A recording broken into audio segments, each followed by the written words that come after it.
CM ಬದಲಾವಣೆ, ಅಧ್ಯಕ್ಷರ ಬದಲಾವಣೆ ಸದ್ಯಕ್ಕಿಲ್ಲ. ಎಚ್ಡಿಕೆ ಮೀಟ್ ಮಾಡಿದ್ದೇಕೆ ಅಂತ ನಾಳೆ ಹೇಳಿದ್ರು. ಸತೀಶ್ ಜಾರಕಿಹೊಳಿ ಶಾಕಿಂಗ್ ಹೇಳಿಕೆ.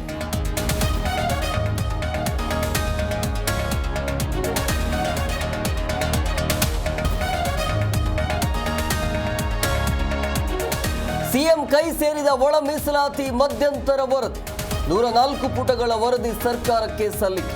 ಶೀಘ್ರ ದಲಿತ ಪಂಗಡದ ಹಕ್ಕೊತ್ತಾಯ ಈಡೇರಿಕೆ.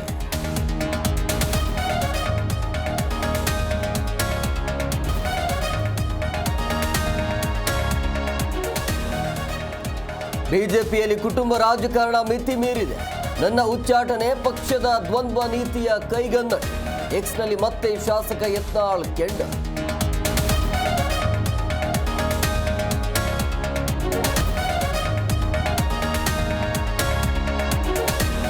ಶಾಸಕ ಯತ್ನಾಳ್ ಉಚ್ಚಾಟನೆ ಎಲ್ಲರಿಗೂ ಪಾಠ. ಬೀದಿಯಲ್ಲಿ ರಂಪಾಟ ಮಾಡಿದ್ರೆ ಇದೇ ದುಸ್ಥಿತಿ. ಪಕ್ಷದಲ್ಲಿ ಶಿಸ್ತೆ ಮುಖ್ಯ ಎಂದ ಸಂಸದ ರಾಘವೇಂದ್ರ.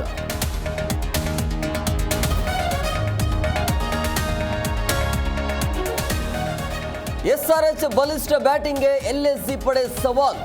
ಹೈದರಾಬಾದ್ನಲ್ಲಿ ಇಂದು ಹೈ ವೋಲ್ಟೇಜ್ ಮ್ಯಾಚ್. ಗೆಲುವಿನ ಹುಡುಕಾಟದಲ್ಲಿ ರಿಷಬ್ ಪಂತ್ ಪಡೆ.